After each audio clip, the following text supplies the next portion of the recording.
Bonjour, bienvenue dans ce tuto consacré à la fonction décalée, offset, en anglais. On va étudier cette fonction à travers des exemples types. Dans ce premier exemple, je voudrais, à travers ce tableau, pouvoir déterminer la valeur d'un mois que je sélectionne en dessous, à travers une liste déroulante. Et ensuite, déterminer les statistiques, soit sur l'heure, soit sur les accidents. Là, pareil, j'ai créé une liste déroulante, histoire d'être sûr de saisir une information qui existe dans mon tableau d'origine. Pour simplement récupérer la valeur du mois en question, évidemment, il existe les fonctions de recherche traditionnelles, recherche V, recherche H et index. La fonction décalée peut très bien faire l'affaire également pour faire cette recherche. Voyons voir comment. Je lance l'assistant fonction fx et la fonction décalée va se trouver dans la catégorie recherche et référence. Donc décalée, comme son nom l'indique, va permettre de récupérer une information qui est décalée par rapport à une cellule qui nous sert de référence ici. La cellule en question, ce sera, on va prendre ici la première cellule du tableau, la cellule A1. Ensuite, les autres arguments de la fonction ligne et colonne, c'est effectivement le décalage qui doit avoir lieu par rapport à cette première cellule de référence. Le décalage en termes de ligne, eh bien, ça va être déterminé par la position relative du mois que je choisis ici à l'intérieur de la liste de tous les mois.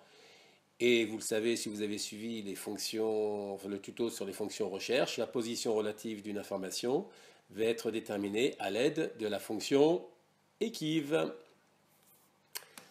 Equiv, donc je suis allé chercher ici à gauche de la barre de formule, a été directement dans la liste, donc je l'ai prise, sinon il faudrait aller dans autre fonction pour aller la récupérer à l'aide de l'assistant fonction. La valeur cherchée, c'est le mois en question, que j'ai saisi en cellule G2. Le tableau de recherche, c'est le tableau de tous les mois dans le tableau de source ici. Et le type 0, tout simplement pour lui dire que si jamais j'avais un mois qui n'existe pas dans la liste, il doit me renvoyer un message d'erreur.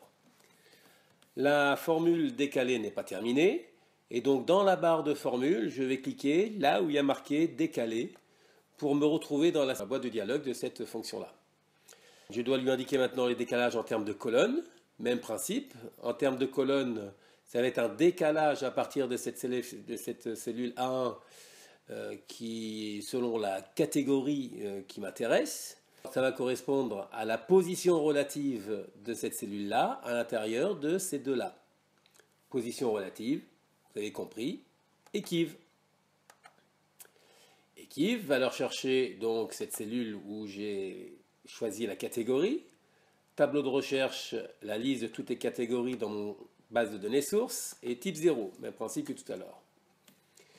Si on retourne dans la boîte de dialogue de la fonction décalée, on se rend compte qu'il y a deux autres arguments, ici hauteur et largeur, qui me demandent simplement de spécifier combien je veux récupérer de cellules en hauteur et combien en largeur.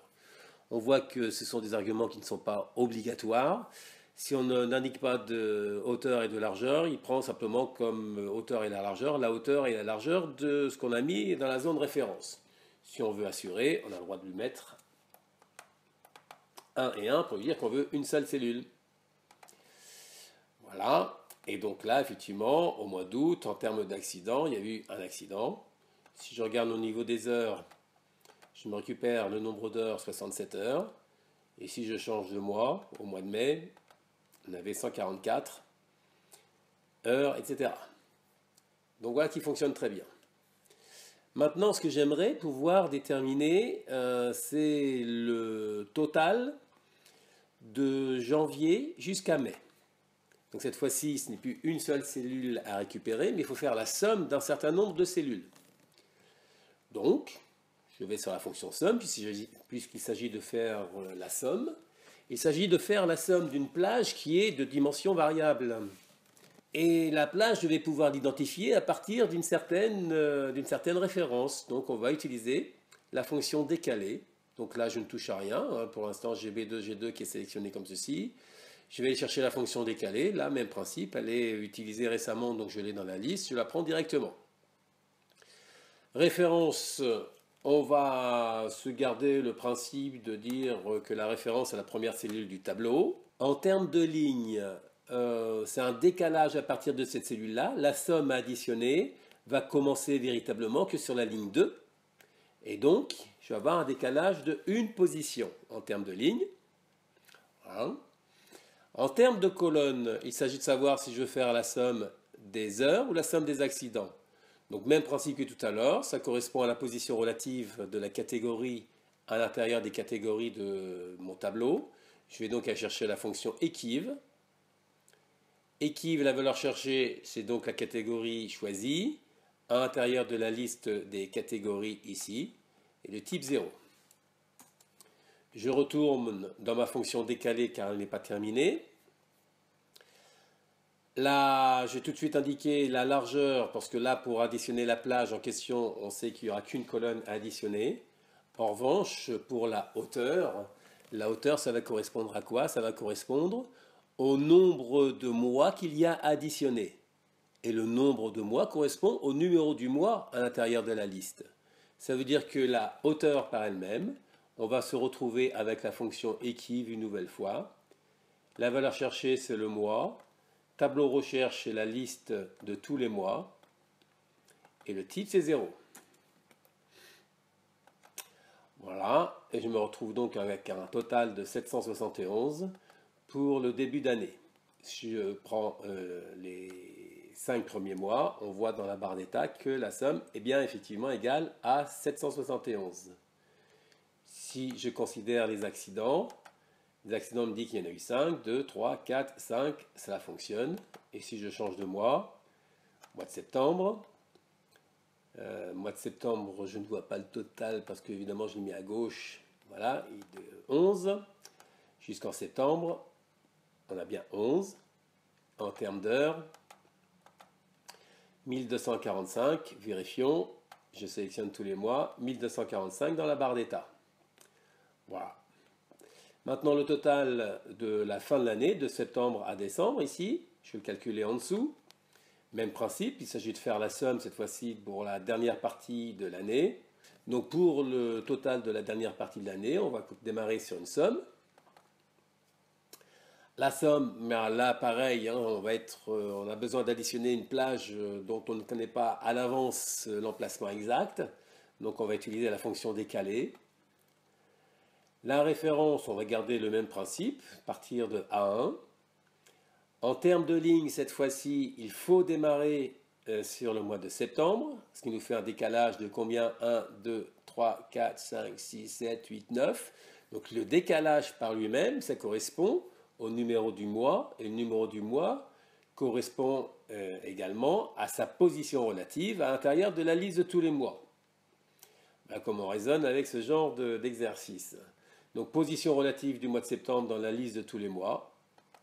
On a la fonction équive qui va nous permettre de trouver cela. Valeur cherchée, le mois en question. Tableau recherche et la liste de tous les mois. Et le type 0. La fonction décalée n'est pas terminée. Je retourne dans la formule, cliquez là où il y a marqué décalé pour me retrouver dans la boîte de dialogue de la fonction en question. En termes de colonne, eh bien là on sait qu'il s'agit de savoir si on fait le total pour les heures ou pour les accidents. Comme tout à l'heure, ça va correspondre donc à la position relative de cette catégorie-là dans la liste des catégories du tableau source. Donc, position relative, fonction équive. Valeur cherchée, la catégorie cherchée. Tableau recherche, la liste de toutes les catégories de tableau source. Et le type 0. La fonction décalée n'est toujours pas terminée. Je retourne donc cliquer sur la fonction décalée dans la barre de formule. La largeur, ce sera une colonne à additionner. En revanche, la hauteur, on va partir du principe qu'il y a 12 mois dans l'année ici. Donc on va lui faire 12 moins quoi? Eh bien moins la fonction équive, lorsqu'il faut faire 12 moins 9. On voit tout de suite qu'il faudra lui faire d'ailleurs non pas 12 mais 13 parce que pour le mois de septembre à décembre, il faut additionner 4 cellules. Donc 12 moins 9, ça fait 3. Donc ça veut dire que là, on voit tout de suite qu'il faut lui mettre directement 13. J'espère que vous me suivez. Donc 13 moins quoi? 13 moins, bien moins le numéro du mois en question, numéro du mois position relative dans la liste des mois. Donc 13 moins équive. Valeur chercher le mois en question. Tableau recherche la liste de tous les mois. Et le type 0. Voilà. Donc pour la fin de l'année, entre septembre et décembre, on a eu 624. Le résultat est bon. C'est bien ce résultat qu'on trouve ici. Pour le mois de juin, 780 sur la fin de l'année. De juin à décembre, on a effectivement eu 939. Ah non, j'ai pris juillet, pardon. Autant pour moi. Donc de juillet jusqu'à décembre, on a bien eu 781. 781, c'est bien le résultat trouvé ici. Et en termes d'accidents, 11 accidents de juillet jusqu'à décembre, c'est correct. Donc voilà un premier exemple de la fonction décalée, enfin plusieurs exemples même, je pourrais dire. Maintenant, imaginons que je souhaite faire un graphique représentant les variations du mois de janvier jusqu'au mois choisi dans la liste ici. Je me fais un graphique quelconque ici en première partie. On va dans Insertion, Graphique, la catégorie graphique. Alors comme on a des unités de valeur différentes en termes d'heures et en termes d'accidents, on va chercher du côté des graphiques combinés. Donc on voit qu'il y a la possibilité de mixer les histogrammes avec les courbes, sauf que là on ne va pas avoir, oui celui-ci me permet d'avoir un deuxième axe directement, donc je vais choisir celui-ci directement. Voilà. Sauf que là effectivement il me représente les 12 mois de l'année. Pour lui demander de ne faire que la première partie de l'année, je vais préparer une formule qui va me permettre d'identifier des plages de dimensions variables. Et cette formule, vous l'avez compris, ça va donc être la fonction décalée qu'on retrouve, je rappelle, dans la catégorie recherche et référence. Lookup and reference, offset. Voilà. On va s'intéresser aux axes dans un premier temps. La première référence qu'on va utiliser, ça va être celui-ci, la cellule 1 de mon tableau. Décalage en termes de lignes, la première cellule qui va m'intéresser, c'est le mois de janvier. Donc je mets un décalage de 1. Pour les axes, le décalage sera de 0 en termes de colonnes. La largeur, je vais prendre une seule colonne pour les axes. Et la hauteur, évidemment, ça correspond toujours à la position relative du mois à l'intérieur des mois en question. On est donc avec la fonction équive qui marche très bien avec cette fonction décalée. Valeur chercher le mois en question. Tableau recherche la liste de tous les mois. Et le type 0. Ma formule est terminée. Évidemment, utilisée en tant que telle, ça n'a pas un grand intérêt. Ce que nous allons faire, déjà dans un premier temps, nous allons verrouiller, figer toutes les références de cellules à l'intérieur de la formule pour pouvoir l'utiliser à l'intérieur des noms, des zones nommées. Donc je sélectionne tout ça, je fais un petit coup de F4 avant de revalider ça. Et je vais sélectionner le texte de la formule et le copier, CTRL-C, de façon à le réutiliser plus tard. Je fais échappe pour sortir de la saisie en cours. Je vais donc maintenant aller créer des noms. Dans l'onglet Formule, gestionnaire de noms. Je vais créer un nouveau nom que je vais appeler Axe. Et dans la zone fait référence à, je lui fais un CTRL-V. Ce qui correspond donc à la plage que j'avais identifiée en première position. Je valide ça, je vais créer les autres noms qui m'intéressent. Nouveau nom. On va créer un nom pour les heures. Voilà, le nom heure. Fait référence à, j'ai fait un CTRL-V. La différence par rapport à l'axe, ici, c'est qu'il y a un décalage de une colonne par rapport à la première plage.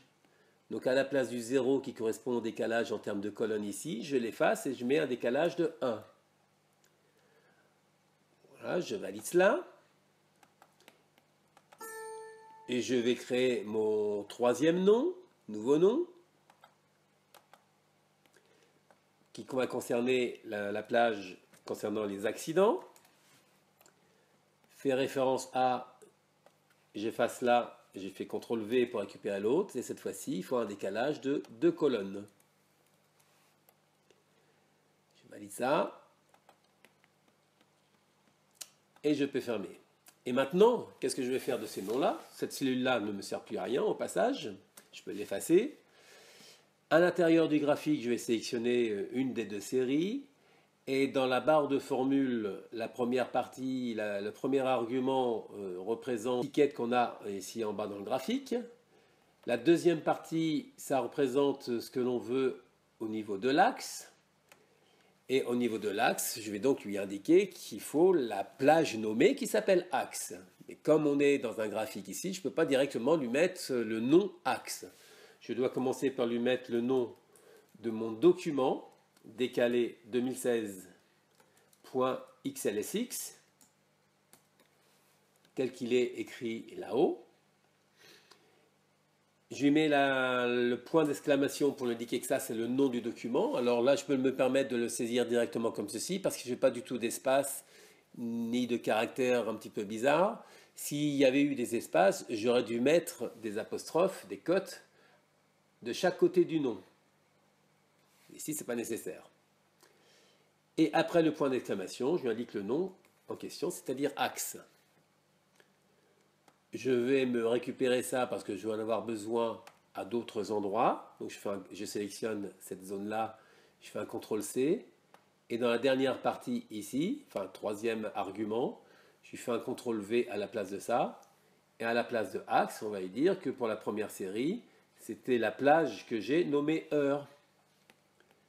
Voilà, je peux valider ça. Et là, on voit qu'au niveau de l'axe, il a réduit. Au niveau de cette série-là, il est réduit. En revanche, il n'a pas encore réduit pour la deuxième plage.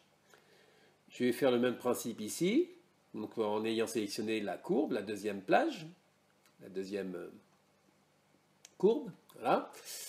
Un petit CTRL-V concernant l'axe, et sur la deuxième partie, CTRL-V, et à la place de axe, on va dire que ici c'était les accidents. Et voilà, le graphique s'est adapté. Si je change de mois de mai, j'ai bien mon graphique sur les 5 premiers mois de l'année. Si je veux aller jusqu'à décembre, j'ai mon graphique pour les 12 mois de l'année. Voilà pour cette première partie. Deuxième partie. Voilà, ici, je me suis créé une bibliothèque d'images. Voilà, tout simplement en mettant des formes à l'intérieur de certaines cellules, bien à l'intérieur des cellules.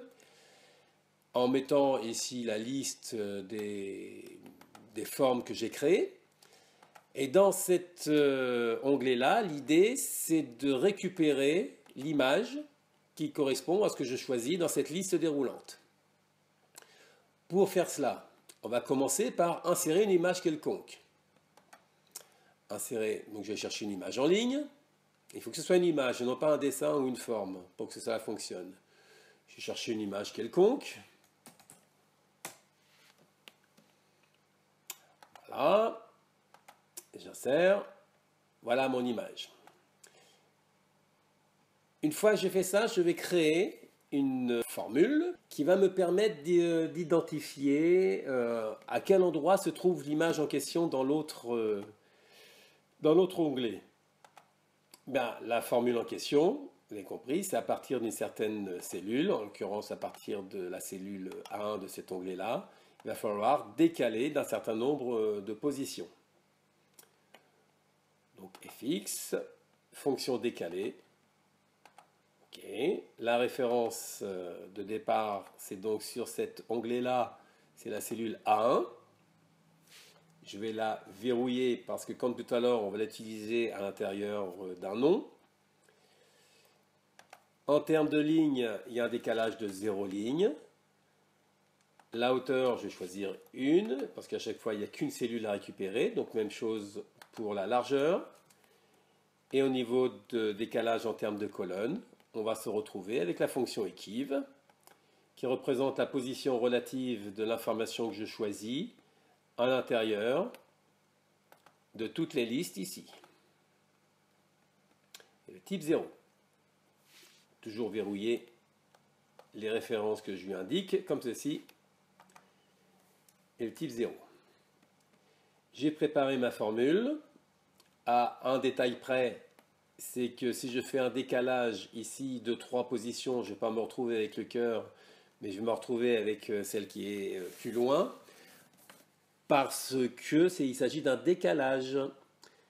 Il faut donc penser à lui mettre ici, derrière équive, un décalage au niveau des colonnes de -1. Voilà, on va aller, je vais vous expliquer ça clairement derrière.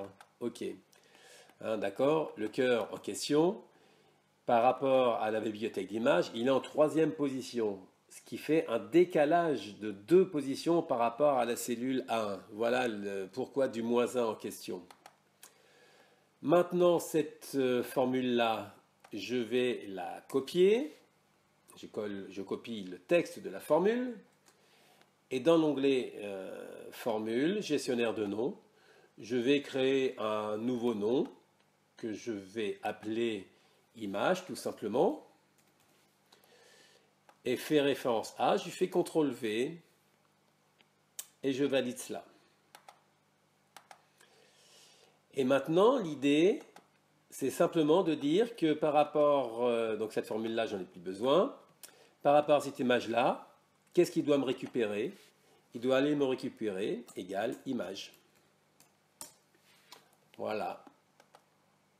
Le cœur, un triangle, un nuage, un cube. Vous le voulez plus gros, on va l'agrandir.